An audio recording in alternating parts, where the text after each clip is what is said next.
What is up, YouTube? It is Matty and welcome to a first look and a couple of tips on the new game No Man's Sky. First tip there, press E and hold it. If you're on the PlayStation, press whatever button it says and hold it down. That is the first tip that's going to come from this series. Whenever you have to press something in this game, you pretty much have to hold the button down for about 2 seconds for it to sort of register. It's just part of the selection process for the game. There's nothing wrong with it. It's not like lag or anything. It's just the way that things work. Might be less than 2 seconds to be fair, but yeah. This is some clips I've stolen from my stream that I did, which was about an hour and a half about an hour and 15 minutes. But unfortunately, the audio died about 20 minutes in, and I'm telling you now, I commentated the whole thing, and I'm absolutely devastated that it lost a good portion of the audio. But these are the very first scenes you can see from me loading No Man's Sky. So it's just discovered the planet. Obviously you can see the crash landing site for my ship, which is damaged, and I'm going to sort of walk you through a couple of tips. So please do subscribe to the channel, because I'm going to be doing a lot of No Man's Sky content as well as some Rocket League content. So if either of those games interest you, I'm sure that you will get some more interest from my channel moving forwards. But yeah, so when I was in this position, I was like, oh, what's going on? I'm sort of, I can suddenly move. There's not a massive HUD like in other games, you know, it's pretty much a full screen thing. And the first thing I guess I started doing was, all around you is resource, and you can just farm it away. You've got a mining tool. Your mining tool does start to deplete over time. You can see I'm at 47% at the moment, but there, I think that it recharges with a very common element. Carbon is one of the most common ones. I mean, you see it all the time. It's like plant life. You see a lot of iron, plutonium. It says I think it's sort of used for fuel and that sort of thing, but that's quite common as well. So don't get too worried about that sort of stuff. But as soon as you get sort of started in the game, you're sort of you've got this broken ship and you've got to fix it. So you're able to fly out. Your scanner's broken. Your everything's broke. You can't really do much. You can't sort of record life and things that you find either. And I started mining all these resources, and these sentinels came, and I was like, oh, are they going to attack me? Is this going to start to get me up a wanted level? They just watched me for a few bits to see what I was doing, and it was okay. So I went into the settings anyway, just made sure I sort of understood what the controls were. And you can see here that I've already found, because obviously you spawn onto a planet within a system, and immediately you can name these, and that'll get you some units, which is I believe the currency within this game. So definitely advisable to go. And I think you get this menu by hitting escape if you're on PC. If you're on PlayStation, I'd imagine it's by pressing the start button. So this is sort of where you can see, you know, your discoveries. So you're planning your system and all the other sort of parts of the planets that you go to. You got your journey log, you got your controls, options, and graphics. I did change some settings in the graphics and controls. Sorry, not only in the graphics. I just looked at what the controls were to get a feel for that. And again, in the options is where you can redeem if you did do the pre-order bonus and got this special ship, which I'd advise you to do as well. So I just named the planet Omega Shenron. It was the first thing that came to my mind, which is definitely a Dragon Ball Z reference. And you'll see Nebulous Maximus. The funny thing about this game is you can pretty much name anything and everything you see, unless someone's named it before, but the odds are that you're going to be naming quite a lot of creatures, plants, that sort of thing. So I sort of struggled because I was a little bit curious, but next to your crash site you're going to find quite a few items, and I suggest one of the first things you do, another tip from me, is to definitely investigate all these things around your crash site. There's items, cargo drops, and that you'll although it said nothing found there's definitely a good couple of things to find. I just sort of started running around and looking for plants there, but what I should have done is gone through all those crates and just had a little look what's in there. some of the immediate elements you need to repair your ship are quite easy to get. Some like I'll think of its name in a bit, and we'll see in a bit.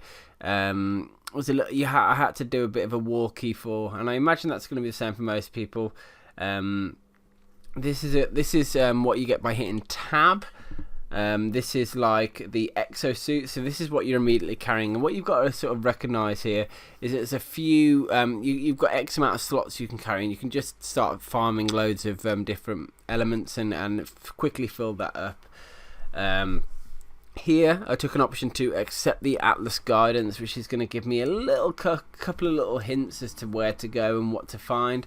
But it does give you the option to just explore freely and just go completely YOLO, which is a bit more scary, I guess, because this at least it gives you a little bit of guidance if you're completely new to the game. I mean, further down the line, I can imagine it wouldn't be too bad just going for a bit of explore freely and not have any guidance there, because you'll understand a lot about the game, what you need early on. But what you definitely need early on is this element, which I can't remember what it's called. And you can see on the ship, my launch thrusters is broken and my pulse engine is broken too. You can see the exclamation marks there. You can see I need carite sheets. Heridium is the thing I was thinking of, and zinc. And carite sheets to fix the launch thruster. And I was thinking, how the hell do I going to get these carite sheets? And it's actually, I think they're made from carbon. And you're going to get a massive tip in a minute from me, which is how to make these carite sheets.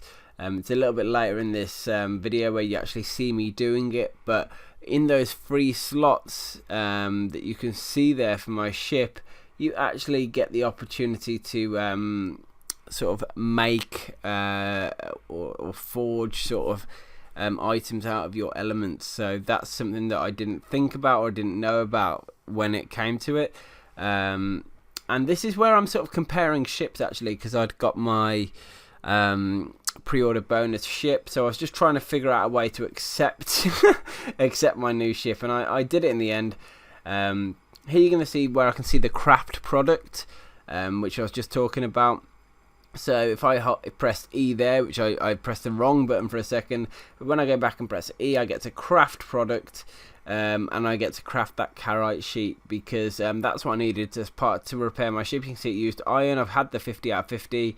In fact, I had loads of iron, so I was able to just, I think, blast out all 4 out of 4 and get the launch thrust sort of repaired, which meant that I would be able to actually use my ship, which is a big thing. It's very useful to be able to use your ship as soon as possible, because you can actually sort of fly around the planet that you're on the ship and look for points of interest, and it's just a faster way to travel in general. I mean, you'll see a bit of gameplay here where I've had to go and look for that Heridium. I had to go and explore the planet a bit. I found a chasm. One useful tip here is if you got to do a big jump, use the jetpack to sort of ease your landing. I could have used it a lot smoother there. But also, when you're climbing up a mountain, if you just hold the jetpack button, which is spacebar for me, but it'll be whatever controller you've got, then you can climb up any sort of mountain infinitely. This is what's it called?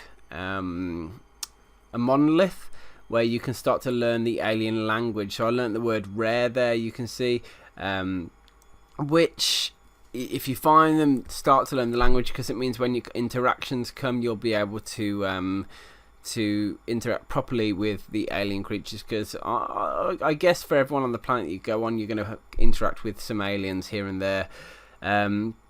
Now what I was doing here was I was trying to farm the Heridium, and then I was like, why is it not working? And it's because my inventory was already full. So because carbon is very common, I thought just get rid of that, make sure I can farm up some Heridium.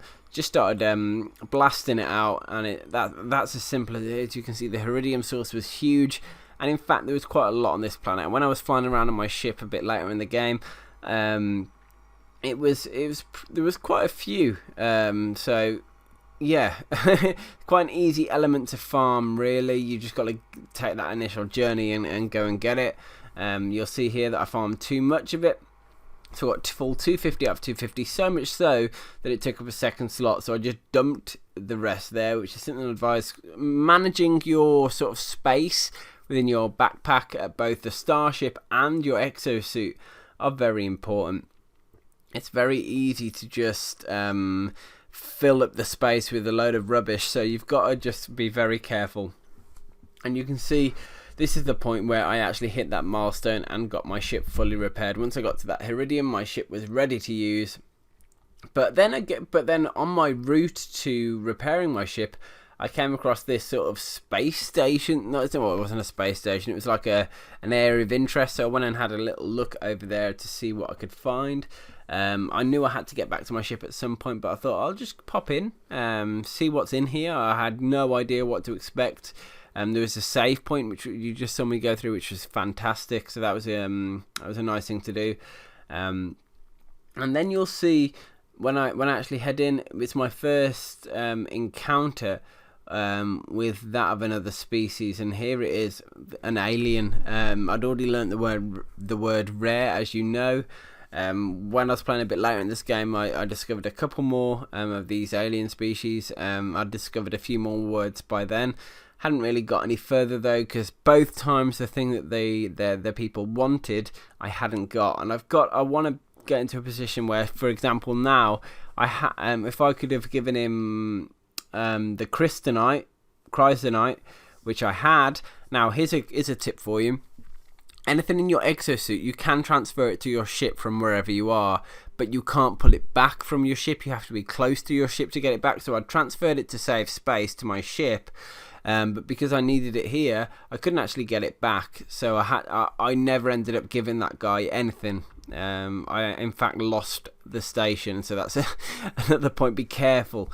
But here I sort of did a cheeky little guess. I had no idea. And apparently my standing with the alien race had increased. It also gave me a point of interest, which I did later visit, which was a swamp, as you can see here, which again, there was another alien over there, some more items, some more elements, that sort of thing, save point. So it was something else to do. But yeah, anyway, hope you guys have enjoyed this video where we got to have a quick look at some of the tips in my initial startup of No Man's Sky. To be fair, it looks like an amazing game. I'm really excited to continue. I just wanted to share with you my first experiences. So I hope you guys have enjoyed that and maybe picked up something from it. And peace out. I'll catch you on the next episode.